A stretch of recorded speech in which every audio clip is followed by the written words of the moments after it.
అమరావతి కేవలం ఒక నగరం కాదు,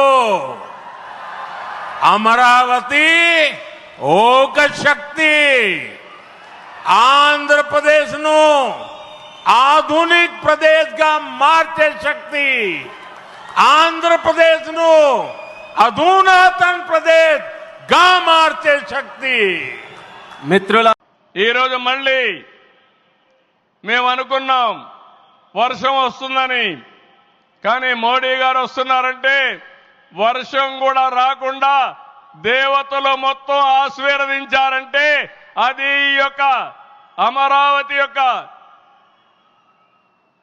ఒక నమ్మకం కానీ ఒక పవర్ అని చెప్పి నేను మీకు తెలియజేస్తున్నాం.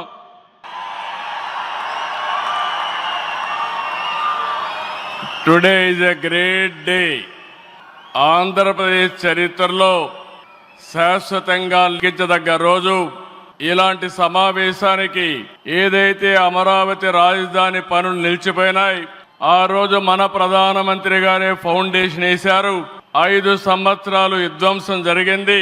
మళ్ళీ ప్రధానమంత్రి గారు నేరుగా వచ్చి ఈ రోజు పునఃప్రారంభం చేస్తున్నారంటే దీనికంటే మంచి రోజు చరిత్రలో మనకి ఏ రోజు లేదని మరొకసారి మీ అందరికీ విజ్ఞప్తి చేస్తున్నాను. అలాంటి ప్రధానమంత్రి నరేంద్ర మోడీ గారికి రాష్ట్ర ప్రజలందరి తరపున మనస్ఫూర్తిగా స్వాగతం, సుస్వాగతం, ప్రత్యేకమైన అభినందనలు. ప్రధానమంత్రి గారు పూర్వం సన్యాసాశ్రమంలో ఉన్నప్పుడు ఆయనకి అనికేత్ అనే పేరు పెట్టారు. అనికేత్ అంటే అర్థం పరమశివుడు, ఇల్లు లేనివాడని. అలాంటి ఇల్లు లేనివాడు, కుటుంబం లేనివాడు, 5 కోట్ల మంది కుటుంబాలకు, 5 కోట్ల మంది ప్రజల కోసం, ఎన్ని కోట్ల కుటుంబాల కోసం మనందరికీ రాజధానిలో ఒక నగరం నిర్మించడానికి, ఇల్లు నిర్మించుకోవడానికి ఇల్లు లేకుండా 140 కోట్ల మంది ప్రజల బాధ్యత తీసుకొని కశ్మీర్ నుంచి కన్యాకుమారి వరకు, అక్కడ కామాఖ్య నుంచి ద్వారకా వరకు ప్రపంచమే, మన దేశమే తన కుటుంబంగా చేసుకుంటూ ఈ భారతదేశమే తన ఇల్లుగా చేసుకొని తిరిగి పునఃప్రారంభానికి విచ్చేసిన గౌరవ ప్రధానమంత్రి శ్రీ నరేంద్ర మోదీ గారికి మనస్ఫూర్తిగా మన అందరి తరపున, ఆంధ్రప్రదేశ్ ప్రజలందరి తరపున, అమరావతి రైతాంగం తరపున. నాయకులు కొంతమంది ఉంటారు, ఆ కోవలోని వారే శ్రీ పవన్ సార్ వీళ్ళంతా. అలాగే మరొకరు కేంద్ర భారీ పరిశ్రమలు ఉక్కు శాఖల సహాయ మంత్రి వర్యులు. మనం ఒకసారి గతం కూడా గుర్తు చేసుకోవాలి. 2014లో రాష్ట్ర విభజన జరిగింది. కట్టుబట్టలతో మెడబట్టి మన బయటికి గెంటేశారు. ఎక్కడి నుంచి పరిపాలించాలో తెలియని పరిస్థితి.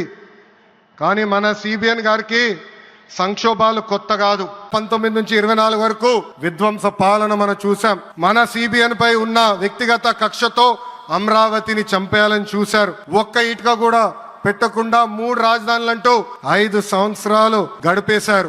8 ఏళ్ల పిల్లోడి దగ్గర నుంచి 80 సంవత్సరాల వృద్ధుడు వరకు జై అమరావతి అంటూ జెండా బతుకుని రోడ్డు పైకి వచ్చి ధర్నాలు చేస్తాం, పోరాటాలు చేస్తాం మనందరం చూసాం. జై అమరావతి అన్నందుకు రైతులకి సంఖ్యలు వేశారు. జై అమరావతి అన్నందుకు మహిళా రైతుల్ని పోలీస్ బూటులతో తన్నిచ్చారు. జై అమరావతి అన్నందుకు రైతుల్ని ఏకంగా పేడ్ ఆర్టిస్టులు అన్నారు. ఎన్ని అరాచకాలు చేసినా అమరావతి రైతులు తగ్గేదే లేదన్నారు. 1631 రోజుల పాటు అమరావతి ఉద్యమం కొనసాగింది. 2070 మంది రైతులు చనిపోయారు. సుమారుగా 3000 మంది రైతుల పైన ఆనాటి ప్రభుత్వం దొంగ కేసులు పెట్టింది. ఎన్ని కుట్రలు చేసినా జై అమరావతి అన్న నినాదం ఆపలేకపోయారు. అయినా ఆపేదానికి, పీకేదానికి అమరావతి ఎవరో ఇంట్లో పెంచుకున్న మొక్క కాదు, జనం గుండెల్లో దాచుకున్న ప్రజా రాజధాని. ఈ రోజు నేను గర్వంగా చెప్పగలుగుతున్నా, ఎంటైర్ నేషన్ స్టాండ్స్ విత్ మన నమో.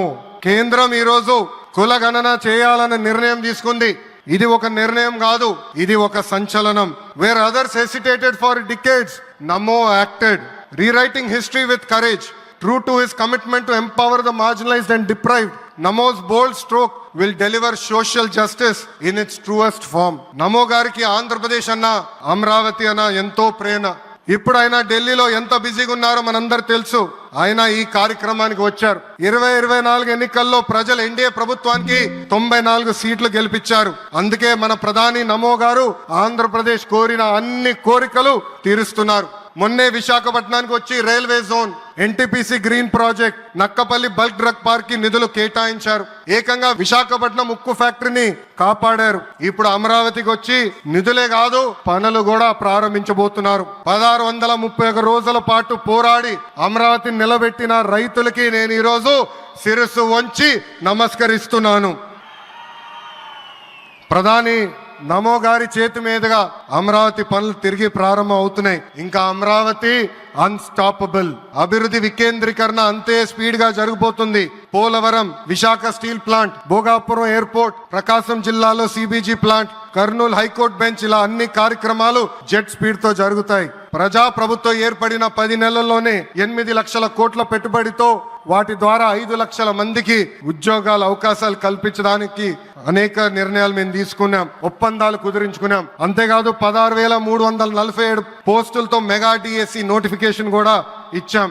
5 ఏళ్లలో ప్రైవేట్ రంగంలో 20 లక్షల ఉద్యోగాలు కల్పించాలని ఒకే ఒక లక్ష్యంతో ఈ ప్రజా ప్రభుత్వం పనిచేస్తుంది.